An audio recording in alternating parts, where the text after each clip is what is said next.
Good day everyone, I am Kate Valerie Barrera, and for this video, I will be reporting the learning activity number 7, which is the color reactions of various steroids. Many color reactions of steroids are used in qualitative tests to demonstrate the presence of these various steroids in the pharmaceutical preparation. So steroids comprise a natural product widely distributed in plant and animal world. Although they have widely variant pharmacological action, they are defined as compounds having a cyclopentanoperhydrophenanthrene nucleus, also called as sterain. It is an important component of sterol, and these compounds have 4 cyclic compounds that are derived from steroids or sterols through degradation and saturation. Steroids are all derivatives in this ring system, which comprise of 4 rings. The A, B, and C is a 6-membered ring, while the D is a 5-membered ring. We also always have metal groups in the 2 carbons. And for the ease communication, we will always number this ring system in the following way. This is carbon 1, and numbers 1 to 10 will wrap around the rings A and B. The carbon 11 will jump over to the ring C, and we will wrap around the rings C and D. Lastly, numbering the 2 metal groups like this. Steroids are included in such compounds as bile acids, vitamins, cardiac glycosides, and steroid hormones. Now, where else do steroids vary in structure? A common location for a substituents is carbon 17. And different alkyl groups at this location will generate different steroids, and one of which is cholesterol. This is an intermediate in biosynthesis for steroids we need in our body. Although we often consume cholesterol, we don't need to because we also make it ourselves, and so we will typically have more cholesterol than what we need. And too much cholesterol may also lead to clogged arteries and heart problems. Next is progesterone. It is the most important pregnancy hormone which prepares the uterine lining for implantation of fertilized egg and suppresses further ovulation during pregnancy. Then the cholic acid, which is a primary bile acid that is insoluble in water, and it is used to treat the bile acid synthesis disorder. And lastly is the digitoxygenine. It is a cardenolide and diaglycan of digitoxin, and it is used to increase the cardiac contractility in the treatment of heart failure. Hydrocortisone is an example of steroid that exhibits the distinct color reactions to the treatment of reagents, and its structure is this. There are 3 examples of color tests of cholesterol, and the number 1 is the Chugaif reaction. It is carried out in a methylene chloride, and the color developed becomes brighter. Of the colored substances formed, the red-colored substances formed with cholesterol tends to be discolored by sunlight. This substance contains zinc and purification, and with removal of zinc, this gives the cholesterol acetate. In the Chugaif reaction, the red substance formed in the reagents alone, acetyl chloride and zinc chloride. The second one is the cholesterol reaction using Lieberman-Burchardt. It reacts with various strong acids of the Bronsted and Lewis types to give colored products. Although these reactions have been used empirically for many years for qualitative and quantitative determination for cholesterol, and their mechanism is still not clearly understood.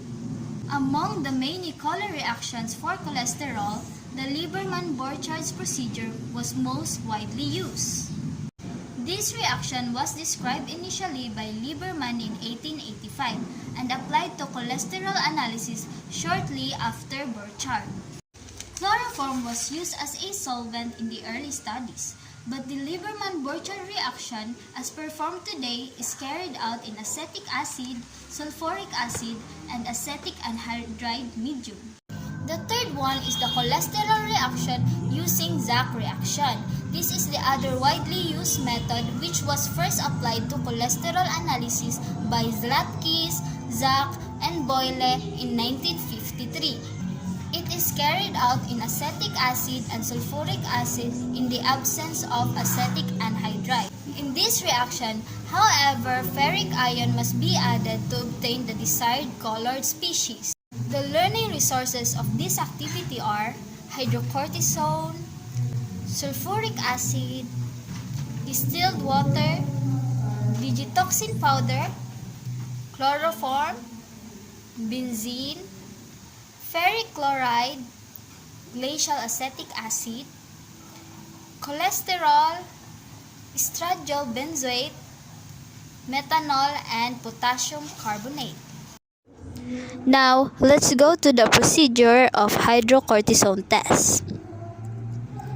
Number 1 is dissolve 2 mg of hydrocortisone powder in 2 ml of sulfuric acid and allow it to stand for 15 minutes. Record the color reaction. And now, dilute the solution with 10 ml of water and record both color and other reactions. Lastly, record the results and perform 3 trials. In the procedure of digitoxin test, begin preparing an assay mixture by dissolving 20 mg of digitoxin powder in 20 ml of chloroform. Transfer this solution to a 100 ml volumetric flask and bring it to volume with benzene. Next, evaporate the 100 ml on a steam bath to dryness. Dissolve the residue in 2 ml of a solution prepared by mixing 0.3 ml of ferric chloride and 50 ml of glacial acetic acid and underlay with 2 ml of sulfuric acid. Then record the sequence of color reactions. In a cholesterol test, number 1 is to a solution of 10 mg of cholesterol in 1 ml of chloroform, add 1 ml of sulfuric acid and record the results. Now, dissolve 5 mg of cholesterol in 2 ml of chloroform and add 1 ml of acetic anhydride, and then record sequences of colors and perform 3 trials. The final tests of this section are with hormone estradiol benzoate, whose structure is this. Number 1 procedure is dissolve 2 mg of estradiol benzoate in 2 ml of sulfuric acid. Next, dissolve 100 mg of estradiol benzoate in 10 ml of methanol. Add 100 mg of potassium carbonate and dissolve in 0.5 ml of water. Reflux the mixture on a steam bath for 2 hours. Add 30 ml of water and heat gently until all the alcohol is evaporated. Then add 15 ml of water and keep the solution at a temperature of between 5 and 10 degrees Celsius for 1 hour.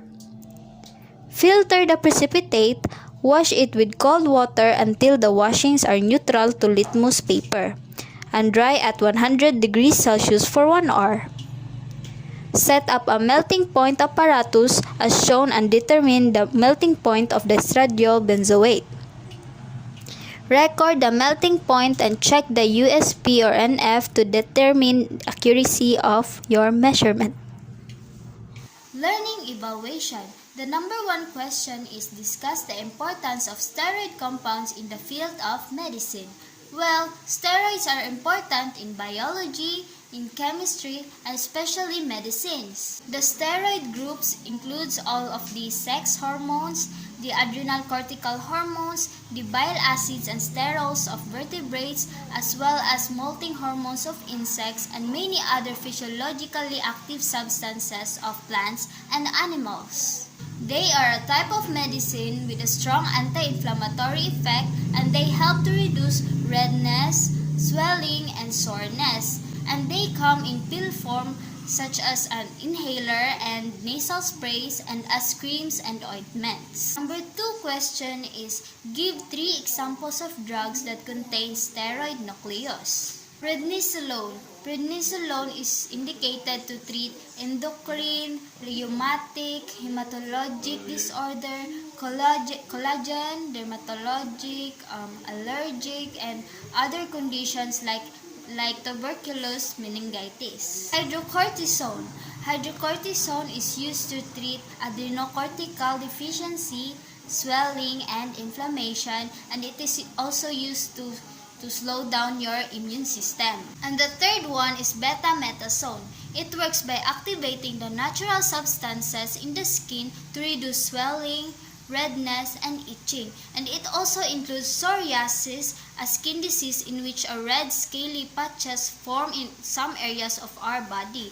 And also eczema, which is also a skin disease that causes our skin to be dry and itchy and sometimes develop a red scaly rashes. And the last question is, explain the occurrence of steroid abuse common among the athletes. Men who are more likely to use steroids tend to have poor self-esteem, higher rates of depression, more on suicide attempts, and poor knowledge and attitudes about health. Anabolic steroids, commonly called roids, juice, hype, or pumps, are powerful prescription drugs. They are controlled substances that people abuse in high doses to boost their athletic performance. Anabolic steroids are not the same as steroid medication, such as hydrocortisone and prednisolone, which is used to treat inflammation and asthma in our skin and other parts of our body. Anabolic means body building tissue.